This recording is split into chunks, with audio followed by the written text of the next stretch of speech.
Hello there and welcome to this vlog of October 2023, and in today's video we are going to discuss BattleTech Classic 2.0. Now this is quite a contentious subject. People usually have quite strong opinions on this. So I was deciding about format before I hit the record button. And I thought the best way to approach this would be to do like a cons, a pro, and then give my opinion on it. And to put this into some context as to how I currently kind of feel about this and why I'm doing this video now, all that kind of stuff, is this is something that I usually do talk about within the confines of other vlogs, sorry. So you'll see like me saying often, you know, about or talking about rules updates or how you incorporate this particular rule into BattleTech and how that makes the game better. I've done multitudes of videos on that. So this is kind of part of that wider topic. The reason I've kind of kept it until now though is because last year DFA, which is the great BattleTech channel. I am going to say that because I am part of DFA. But we obviously run the vodcast, I think they call it. The vodcast, I think that's the technical term for a video podcast. Jump Point. And we did an episode on this. And it was an episode that was kind of born out of me just pestering Aaron for weeks saying, we really need to do this. And Aaron was he's very keen to do it as well. It's just getting the correct subject headings and then going through the discussion properly, that kind of thing. But because I'd done it on there, I kind of felt like, well, there's no point in me doing it on my own channel. DFA get a much bigger audience and it's a much more prominent channel. So, I always just kind of kept it back on here, really. But it's been probably coming up to a year, I think. Maybe not that long. Maybe 3/4 of a year or something like that since we did that particular episode, which was talking about... It wasn't about Classic 2.0 per se, if I remember rightly. It was more kind of a, which system is better, Classic or Alpha Strike, and does Classic need to update, or does Alpha Strike need to get more complicated? That kind of thing. Now, though, and I think this is... it's kind of pertinent to do it at this time because we're in a bit of a news lull in terms of BattleTech, which is, as you'd expect, and I'm talking there specifically about tabletop. Obviously, BattleTech on other platforms like video games is very hot right now with MechWarrior 5. They're doing the clan invasion next year, so lots of stuff going on with that. On the tabletop front, though, obviously everything was geared up to the March Kickstarter. They're now in the process of getting all the Kickstarter boxed up and ready. Spoke about this a couple of weeks ago. That'll probably get shipped over the next 2 to 3 months to all the people that back the Kickstarter. And I'm guessing we'll probably get it between March and May, something like that. So because Catalyst are so kind of embedded in that Kickstarter release, and all the kind of logistics and planning and project management that go around it, BattleTech is in a real, I think, state of ice at the moment. It's just, kind of in the back of the freezer, just waiting to be woken up again. I certainly feel that way. I am obviously quite active across the community. And I can see at times when buzz is really up and then buzz kind of falls off, which is natural in anything. I mean, we see it at DFA for sure. When, during the Kickstarter, we'd put videos out and you'd get thousands of views for just doing a pretty simple review video or a battle report or something like that. And then it kind of really trails off because everyone is, for want of a better term, BattleTech'd out, and then they're just waiting for the Kickstarter to arrive. So we're kind of in that lull period, I think, and I think this is a good time to kind of spitball and talk about the future of the IP and what direction it should be going over the next 3 to 5 years. And one of those big existential questions that continually comes up is Classic 2.0. But there is a wider context to that. It's not just about them creating a new game set because that would obviously be quite contentious, or very contentious actually. They've also got multiple versions of the game as well. So there is obviously Alpha Strike, as I've already alluded to. They've released Alpha Strike as a proper gaming set. You've also got things though like the upcoming. I think it's still rumored, but I think it's more on the confirmation side of rumor now that we'll be getting the Solaris 7 box set. So that's going to be some kind of like, maybe not so much a beginner's set. It might just be like an addition to a game of Armored Combat, but it's going to have its own rule set probably, because the old Solaris game from years and years ago was absolutely. I mean, it was done in. Rules were very similar to Classic, but there were lots of like intricate little changes in there. So it was like another version of Classic with a different rule set for like how time kind of operates within like the confines of a battle. So, and that's important to note. You do have like several iterations of BattleTech, and to that end, you've got to kind of then ask: is 2.0 even a thing? Is Alpha Strike effectively a Classic 2.0? I know it's a very different gaming set, but it's still, like it's still obviously got about the mechs, and it's got the same units, and it's in the same universe. I think I'd go one step further from that, actually. I think that the Clan Invasion was actually 2.0 of BattleTech. When they introduced all that new tech and, lots of new rules and new forces and things like that. If I was going to timeline this, then I would say that you've got Classic version 1, Clan Invasion version 2, Alpha Strike version 3. So technically then, we would be looking at a version 4. You might even say that, like the Solaris pack, for instance, that might be version 2.1 or something like that. So it's after the Clan Invasion, but before Alpha Strike gets released or whatever. The reason, and I know that sounds very pedantic to kind of want to formulaically structure it like that, but my point is this. We do get updates of BattleTech all the time. It's just almost by stealth. So I think this notion that like BattleTech is a game sat in the 80s that has just never really evolved is a real misnomer. And it's a real misnomer as well because of the way that they like publish all the extended and expanded universe like rule books. So, for instance, if any of you own really, really solid books like Tactical Operations, there's obviously like Strategic Operations, I think is the other one. These will give, there's something like, I can't remember the exact names, but basically they give like a hell of a lot of like updated rules as well as extra rules. So as the kind of time progresses in BattleTech, so, we're obviously starting in around 3025, we're currently now in 3150. So the tech leap up to 3050 is significant. There's a lot more weapons in there. The clans have invaded by that juncture. So there's like a big impetus of like retrofitted Star League tech that's even better. That's what the clans have. And then you've got like, all the new tech that comes out of the Inner Sphere and the clans after that. So like the building list up into 3150 is huge. You've got, at one time it will have just been like M lasers, L lasers, and S lasers. By 3150, you've got like X pulses, you've got like the heavy large lasers. There's just an absolute ton of things on the market for you to kind of kit out a unit with, a mech or a vehicle, whatever. So it's like I said, it's just a different format for the game in terms of how they do these updates. A lot of them are like voluntary, so to speak. So like they will say to you, and I'll give you an example. So the auto cannons are like nefariously bad in BattleTech in like the early eras. They've got ammo, and if it's ever a choice between taking like an AC-10 and a PPC, you'd always take a PPC. Even though PPC generates more heat, it's a much safer weapon. It's a much more reliable weapon. So yeah, you'd take a PPC.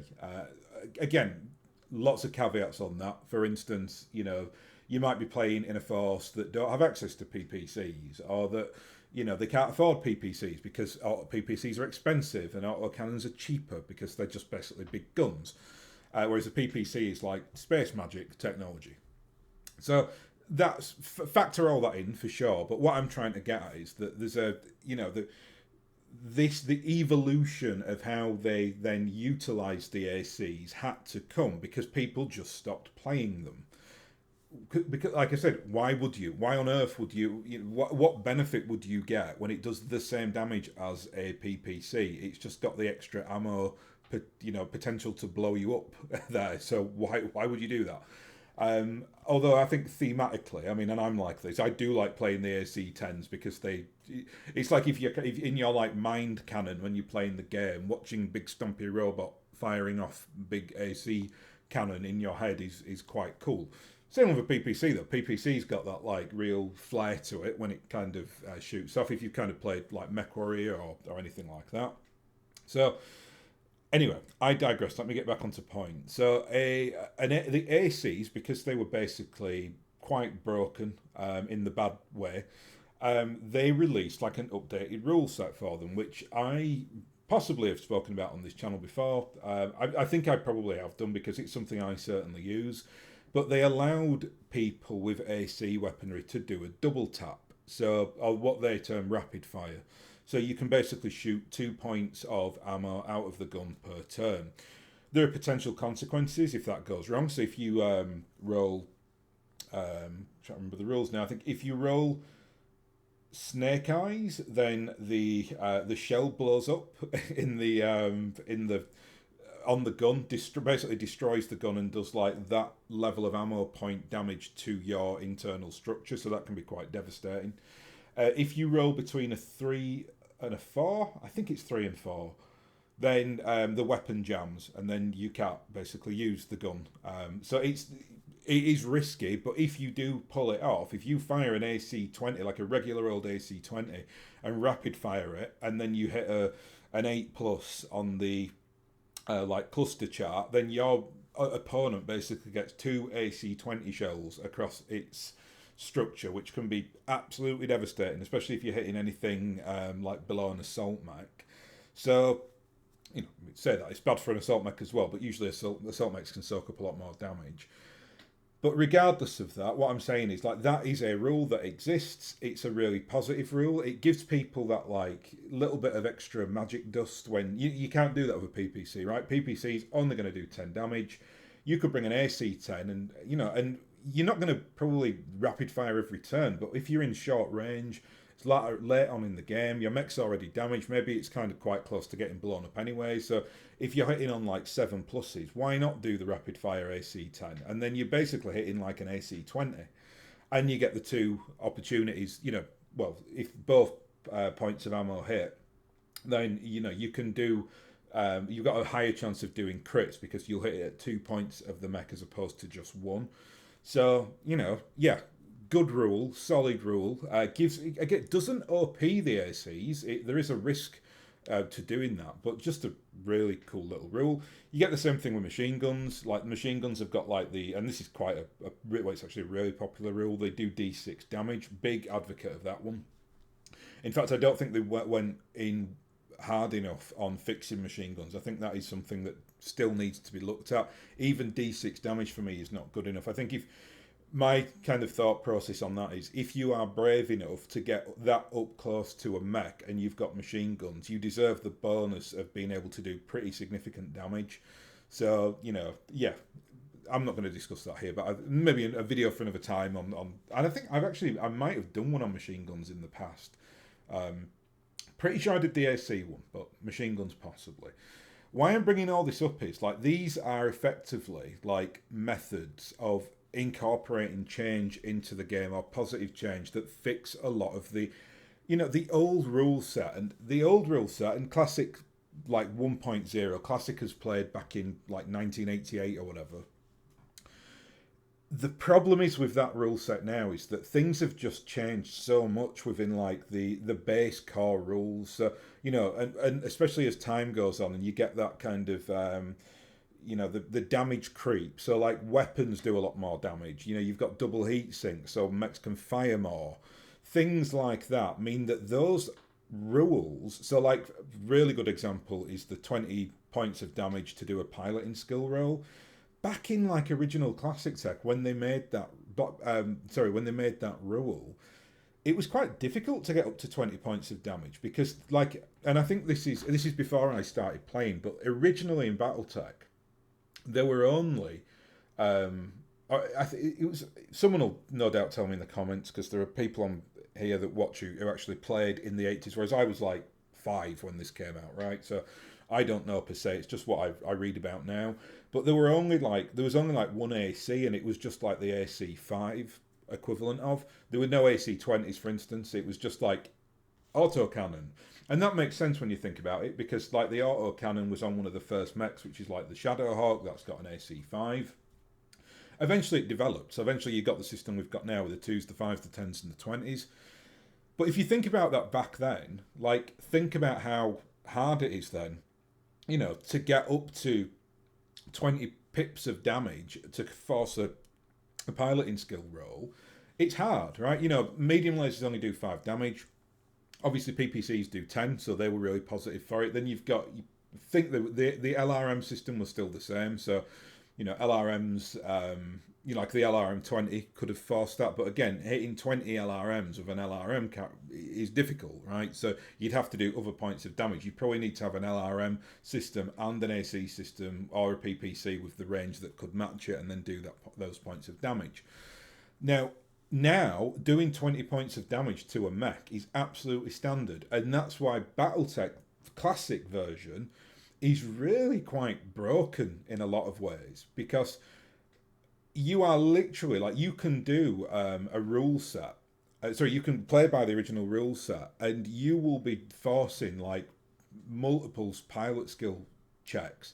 And in a way, it does, in some senses, speed the game up, because as soon as the mech falls over, obviously, it's on the next turn, it can't go as fast or far, so that means that it's a bit of a sitting duck. It's not to say that it's judged as a like a stationary unit or anything where you get the advantage to hit, but it's easier to hit, right? If you're like really quick light mech, it suddenly falls over, it then has to kind of expend things to stand up, and even when you try to stand up, you potentially have to do another piloting skill check, and then you might fall over again and fall on your head and the mech blows up. So it's quite comical and it's quite funny, but I don't think it makes for a good game, to a point where, and I think this is something I've done a video on. I created just like a complete homebrew to try to fix all the PSR problems. There are little things you can do. So for instance, it's like an assault mech, right? An assault mech is always going to be a much bigger, easier target than a light mech. But if you think about it, an assault mech should be a lot harder to knock down than a light mech, right? Like, it's just a big, lumbering, stationary, 90-ton whatever mech.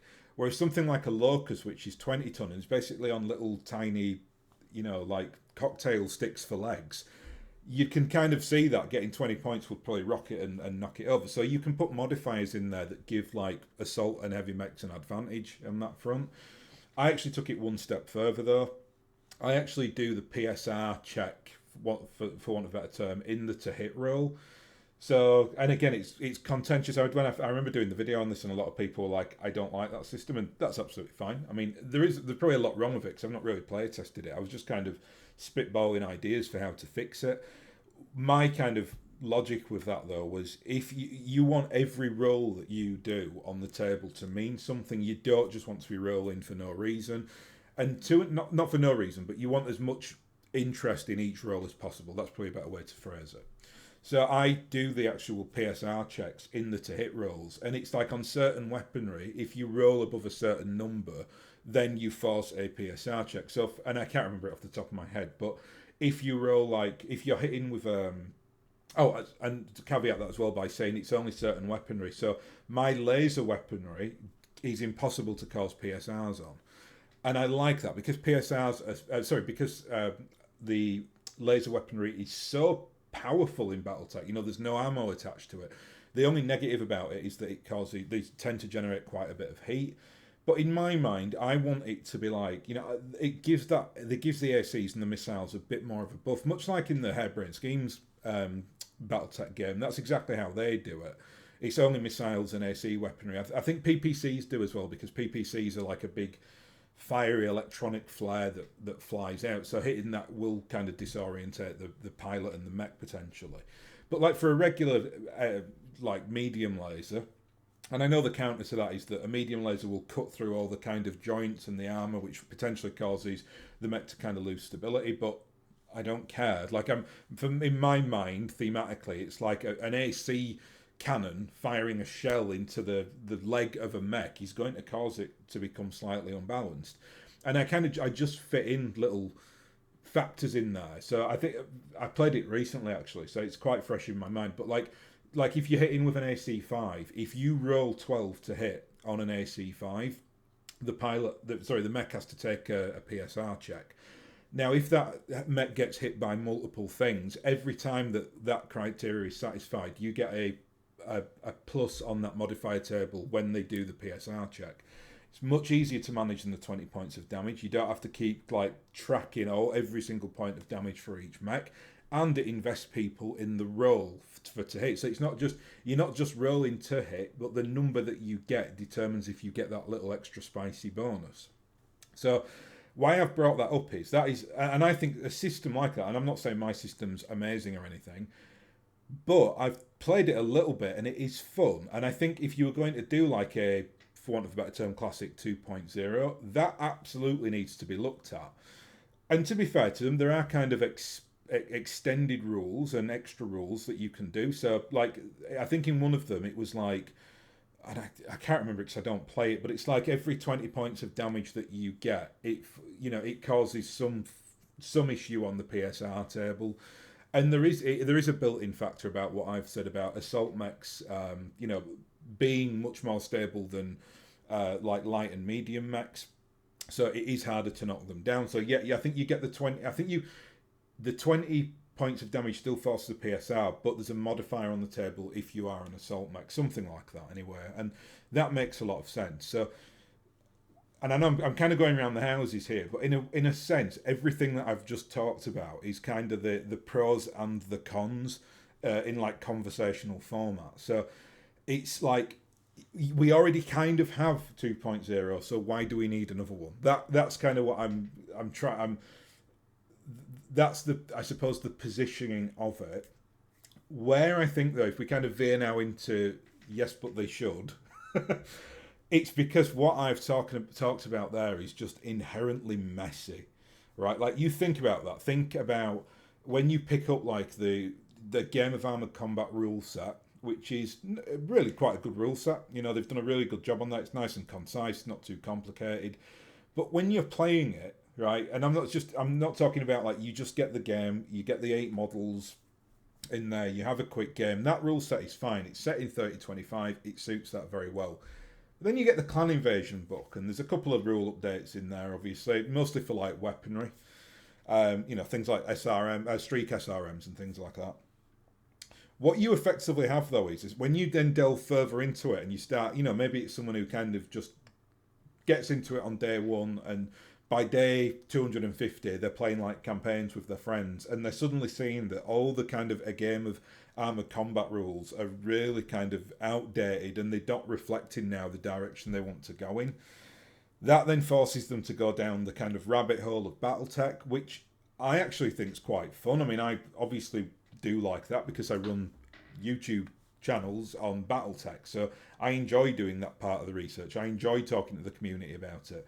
But I think if you were just like an average everyday gamer, and you just kind of picked up the game and you like to play it every so often, I honestly think eventually, and BattleTech's a fun game and it's quite easy, but you'd kind of be like, I feel like I've gone as far as I can go in this without really kind of going down the rabbit hole, someone who's really into it and someone who's willing to go and spend like several £100 on all the books and the expanded rule sets and everything else that comes with it. I think most people, they just look at BattleTech now as being slightly like meh. Like you'd get that initial like, this is really fun, and then it's like, what? So to fix these rules and to make it all work so that I go and buy all the new miniatures or whatever, I have to learn what now? How to fix that, and again, this kind of veers on into my opinion now, I suppose, is just if you codify those rules, if you bite the bullet on it, and I do think we should get a 2.0. I'd be quite happy for them to do that.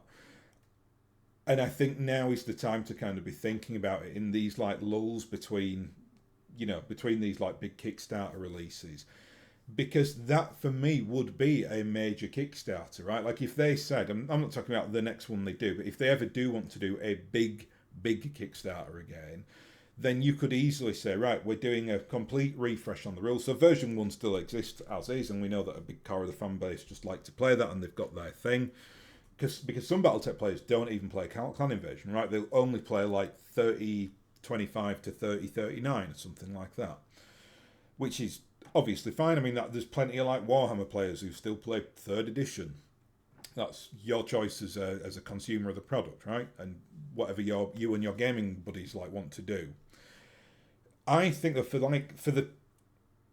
the future of the game, to protect that, to future proof it effectively, I don't think there would be anything wrong with them doing a lot of play testing, bringing in all the best bits from like the expanded.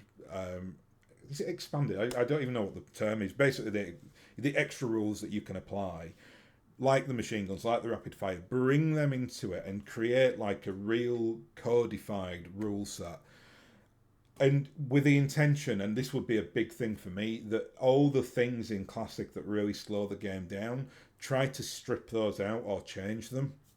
Try to change everything that just unbalances the game because of all the extra technology and the weaponry that's in there. So again, point back to that 20 points of damage, just change that system, make it more user friendly. They're already doing this to some extent with vehicles. So like famously in BattleTech, vehicles are really quite crunchy because you can destroy like the motor of a vehicle, but then it's still got its gun turret, so it can basically just sit there doing like heinous levels of damage while it's technically broken, which is true. I mean, that is true to life, right? You'll get that with like a modern tank. You can blow the track off, but then you can still operate the gun, so it's realistic. The problem is with it though that like it just takes up a lot of time and energy to kind of manage each vehicle specifically, or infantry unit. What they've done now is, and they've been beta testing this over the last several months, is they're almost bringing like the Alpha Strike system into Classic, which makes the vehicles much more. Maybe you would say that it's been nerfed, but I think what it tries to do is it tries to make battle mechs king of the battlefield, and the vehicles much more just like a hindrance or an obstacle, or just like something different for your force to use if you've kind of restricted on battle value. And I like that system. I think that is a positive move. And it's interesting, I think, and this is why I wanted to do this video now, off the back of all that kind of beta testing. Are they then looking at doing like pulling the trigger, and maybe in like 3 years we will get a Kickstarter which is, Classic redefined or something like that. So it's the Classic that you know and love, but it's just speeded up. It's for the modern generation. We've kind of incorporated all the changes that have happened across the IP over the last 30 years. And, we'll give you a new rule set. And I think until they do that, honestly, I think they're just going to have people doing a lot of homebrewing. Like I do, like seeing problems in it, not finding satisfactory fixes, so just coming up with it themselves. That's fine for me. I actually love doing that. It's part of my hobby, is kind of sat down, going through the rules, thinking, actually, this could be, in just terms of how I like to play, and especially because I like to play quick games. Like, I love Classic, but it's just too long. And if I'm introducing new players to it, I don't want to have to spend 3 hours with them on a game, especially if it's people, say, between 18 and 30. Like, they're just going to laugh at that. So I try to kind of get it so that your games, you can run like a lance-on-lance game and get it done within like an hour and 15, an hour and 30 minutes. And there are lots of little things you can do to kind of speed that up, which I'm not going to cover here, and I've spoken about it a little bit previously and a little bit on the channel before. But I'm looking at it like the time is now. Like, fix it now while we've got the iron nice and hot. Let it strike, because BattleTech's never been really as popular as it is right now. I think that like the main counter to what I'm saying here, though, and I did hear, I think it was Randall said this on it's like a podcast, something that I heard him on. Randall's one of the key people at Catalyst Game Labs, and he made a really salient point. And I think Randall, out of all of them, is like the main rules guy, right? That's kind of the impression I get. He's the one that is like, embedded in it, knows all the rules, has done a lot of the kind of rewrites across the years. And I mean, I have no idea how involved he was with the original game, but I think like a lot of them, like a lot of those like extra rule sets and extra books, that Randall will be the kind of brains behind all that. And generally speaking, he's done a fantastic job, because the vast majority of the like rule changes I see are really kind of well thought out and well done. Again, sometimes I think they don't go far enough, but generally speaking, they're really kind of, there's a lot of innovation there, and it's a lot of extra interest and things that just that pull you into the game a little bit. Again, to be in that mindset though, you've got to be a high end player, right? You've got to be someone that really loves it and will be quite happy to spend a lot of time on it. Not just someone who's just going to have a game of Armored Combat and rock it out once a year at Christmas. And that's the kind of demographic you really want to break. Now, Randall's counter to that, and this is what I heard him say on a podcast not too long ago. I can't remember where it was. It was probably somewhere like Wolfnet, or it might be one of the live streams or something like that. And so, I think someone asked him this question along the lines of, do we need an updated version of Classic? And he had an incredibly salient answer, and it's really quite difficult to argue with it, because he said, why would we? Because BattleTech has always sold. And it's really difficult to argue with that, right? Like, it has always sold. Even during the dark times where BattleTech nearly died, it's famously with BattleTech, the core audience kept the embers burning, right? Like, there were people out there who were just like, nope, I'm not going to let this die. I'm still going to spend lots of money on this and dedicate lots of time to it. And there were obviously just enough people to keep, like, you know, iron wind in business, and to keep the kind of lights on, in terms of, you know, they'd release a product and it would keep enough money coming in, or they'd still have X amount of thousand people reading the books. And that's really testament to the community, because without that, believe you me, BattleTech would be dead. There would be no BattleTech now. It would be just seen as that you'd have like YouTube channels on there talking about what happened to BattleTech, or BattleTech, one of the most popular gaming franchises of the 80s, dead. Right, like that's what you would get. You wouldn't get any of you wouldn't get any of like the text talks. Well, I say that I'm not saying you wouldn't get stuff like text talks, BattleTech. He might have gone back and you know, done it subsequently, and then maybe that would have sparked other YouTube content. I mean, it's all ifs and buts, obviously, but what I'm saying is you wouldn't have had them to hang their hat on anything. It would have all been historical stuff, right? It's not like, oh yeah, they're still making this game, you can buy it, there are Kickstarters. It would just be like, yeah, I used to love this as a kid, but now it's gone away. Right? Like it's something where, like, that's a powerful thing, and that audience is very powerful and very dedicated. So I think they need to be respected as well. I think if this did happen, I get very irritable in the community sometimes when you get people saying things like, oh, you know, the grognards, they only playing 30-25. It's like, that's absolutely their right to play in that era. Like, they don't have to play Clan Invasion if they don't want to. You know, it's completely up to them. It's their game. It's their rule set. Let people do what the hell they want. Obviously, those people, and on both sides of it, can cross a line sometimes and start really directing fire at people who play in Ilkhan, or Ilkhan people who think that grognards are all out of date or whatever. Then it gets silly. But what I'm talking about is, like, you know, there should be nothing wrong. Like, if you love playing old Classic, like Mega Mech version Classic, which has got no changes in it whatsoever, and you want to play a 7-hour game, fill your boots, right? It's your world, your universe, your money to buy things with. You do what you want to do.